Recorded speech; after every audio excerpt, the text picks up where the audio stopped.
Hey everyone, this is Chala, CEO and founder of the Repositioning Expert. Welcome to another Tuesday Tea Time with Chala Live. This time, surprise, surprise, it is like July, and of course I have like a hot tea, and it's like the first time I've had tea for a really long time. So let me take a sip. Oh, it's actually really good and really hot. So you're probably not having tea, you're probably having iced tea. And while you're doing that, I wanted to take you through this new research around the ignored B2B seller habits that actually close sales. And Ipsos and LinkedIn did a research on what top sales reps have in common that is different than the ones that are underperforming. And what they found is something that they termed the 3 deep sales habits. And they compare it to deep versus shallow. And you'll see what I mean by, the depth comparison. And what they're talking about is, well, first of all, what they found the differences between it's deep sellers have that embody these habits that I'm going to tell you about, sell twice as much of their quota. They meet their quota twice as many times as versus the shallow habit sales reps. And the shallow habit sales reps are 6 times less likely to hit their quota, which really is not a good story. So let me tell you why that's happening. And I've talked about a lot of these in the past, but this really pulls it all together into this one research. So habit number 1 is prioritizing the high potential accounts. And the way that they find high potential accounts is how they identify them. And how they identify them is obviously the research. I can't say enough about research. When I first start working with a client, that's the first job of the house, is to figure out who we're going to target, how we're going to figure that out, and to start doing the research. And so what's interesting is that the study that Ipsos and LinkedIn did revealed that you can't just come up with the problem and solution approach. It's just no longer relevant. What they're looking for are the new ahas, the insights, the new thinking and perspective that's going to approach them like a strategic thinking partner, rather than just an order taker, or you have a problem, I have a solution, you need seats filled, I can fill them kind of thing. It's taking it to the strategic level, to the next level, to the macro level, and thinking at the level of that executive. So that's why a lot of my clients, when we do work together and I ask them to do the research, we have to speak to the high level executives who are going to be driving the business growth and doing the strategic thinking. So the lower level managers are never able to, see the forest for the trees. They're never able to give us all that data and information that we need to be able to sell to them at the levels that we are selling with the types of B2B clients that I have, which are, at least minimum $5 to $11 million in revenue. So these people that we're approaching, just even for the research, are the top level decision makers of these companies that are driving strategic growth. Okay, so there are several things to research. There's, first of all, your prospects, like who actually is the person, and those divide into the budget and the decision maker. So there's a person who signs off on the budget, and then there's the person who's making the decisions, right? Who has the need. And then the biggest thing that I orient my clients around is industry, because people buy based on their industry issues. And if you don't speak their industry language and that you don't know their industry pain, they don't see you as an industry expert. Therefore, they can't see you as a partner. They see you as a vendor. One of the other things that you can bring when you do this industry focus is, of course, you get to know their competitors. So any data and intelligence that you bring around their competitors, whether it's good or bad, is also intelligence that you're bringing to the table that they don't have to, seek out themselves. You're adding value in that conversation when you do the research, and then you do the outreach to share that research with them. Another way to do the research is when companies, especially in this, the data that they did with the LinkedIn and Ipsos, where they analyzed the 2,000 plus reps, and they came up with the 3 deep sales habits, was the use of AI.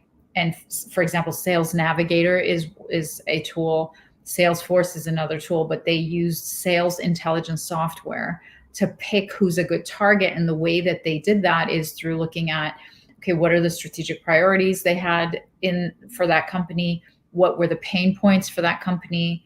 What, are they in growth? Are they stalling? And they also looked at some of the quotes from the key executives in that business. So this is like, no wonder they called it deep, because it takes a lot of time. It's a lot of layers, and it's not overnight. It's a dedicated focus on finding out facts and information. In the research that I have my clients do, it takes about a month for them to actually just talk to 15 people in 3 different industries. And we ask very specific questions around the industry pain points and around their buying cycle and their decision tree and price points. So they're very deliberate questions, and we build them just to be able to answer some of these questions that have come out in this research around the deep, what the deep sales reps are doing. Okay, so the next habit, number 2, for the outperforming sales reps is identify and build key buyer relationships. So when you have a target focus of an industry, you then make that, in our marketing plan, we make that we call it our sun. So we literally get into their world, and we pair ourselves up with their eyes and their ears. So whatever they're listening to in terms of their industry, whatever they're reading, whoever they're meeting with, their meetings, their organizations, their associations, their trade shows, their trainings, whatever podcasts or publications they're reading, we are there with them. So that's deep. It takes a lot of time, and you can only do literally one at a time. So that's why I have most of my clients just pick one industry. If they have the bandwidth to pick more than one, amazing. I've worked with big enough clients that they've had 6 different industry focuses, but they've had tens of sales reps that could actually have the bandwidth to be able to do that. And they actually had 6 different teams, and they had 6 different marketing budgets to be able to accommodate all that. So, but for most of the owner operator CEOs that I work with, we start with the one industry, and then we look at, okay, who are the other people in the networks of the buyers that we can reach out through to them. One of the biggest and best examples I can give you is that my super niche is to target companies that are diversely owned, meaning woman owned or African American owned or veteran owned or LGBTQ owned. So these actually have procurement conferences all over the United States, almost every single day of the year. Somewhere in the US, you can find procurement events with corporate buyers and the diversity officers from those corporations, and then the diverse company owners.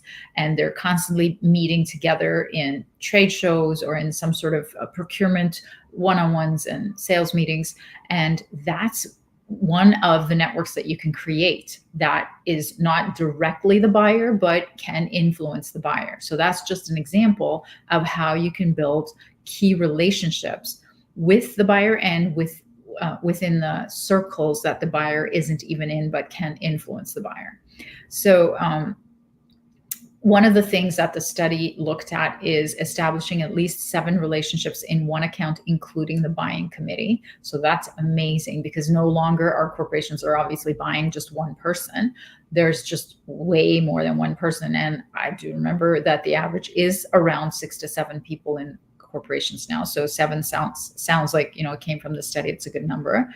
And you can use LinkedIn to track, stalk, talk, influence all these people once you've identified who the prospect company is, and then who the people are in those buying committees that would buy the services that you offer.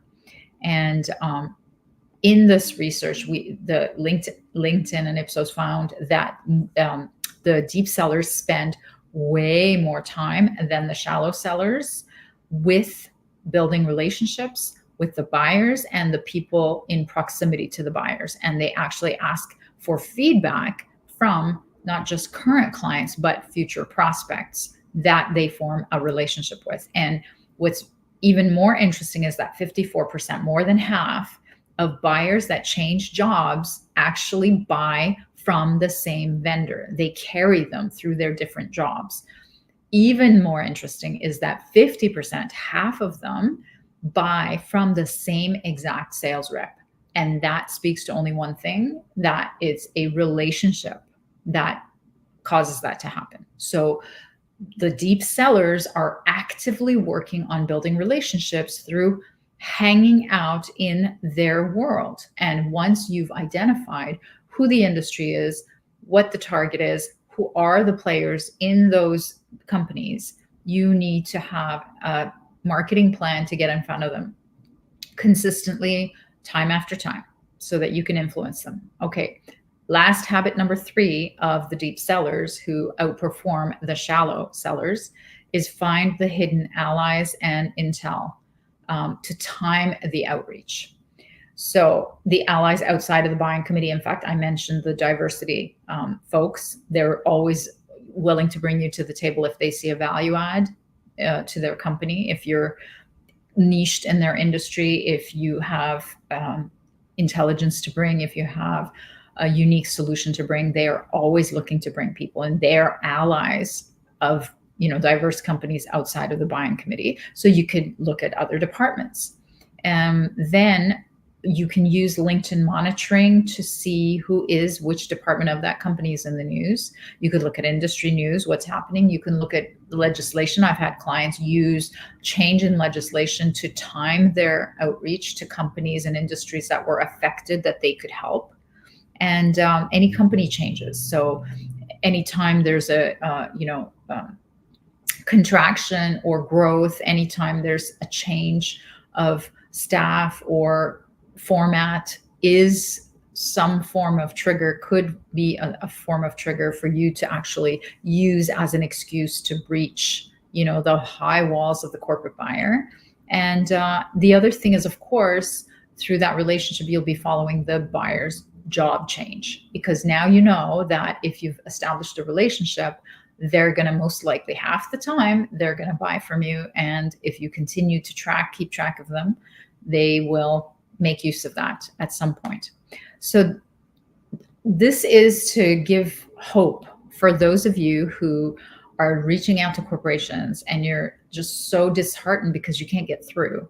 And there is a way, and the companies that are succeeding are using these ways, but it's strategic, it's long-term, and you have to be patient and have the right proper messaging that brings insights and value. And it's not just door knocking to say, hey, hire me.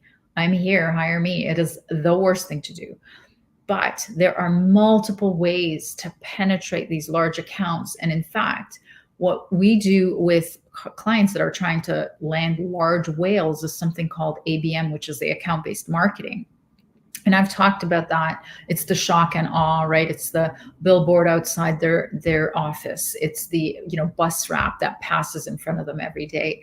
These are like shocking things that actually gain their attention in an arresting and most of the time very out of the box, creative and sometimes expensive way that will gain you a meeting because you've shocked them into attention.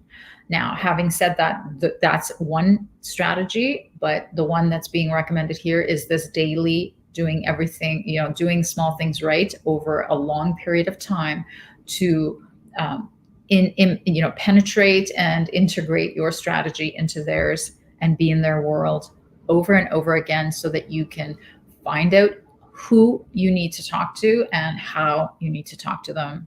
Once you do that, then you figure out your messaging based on your niche and on their pain and what value and insights you can bring to them. And then you become their vendor of choice, and you can also become a deep seller. So that's my advice to you for this week.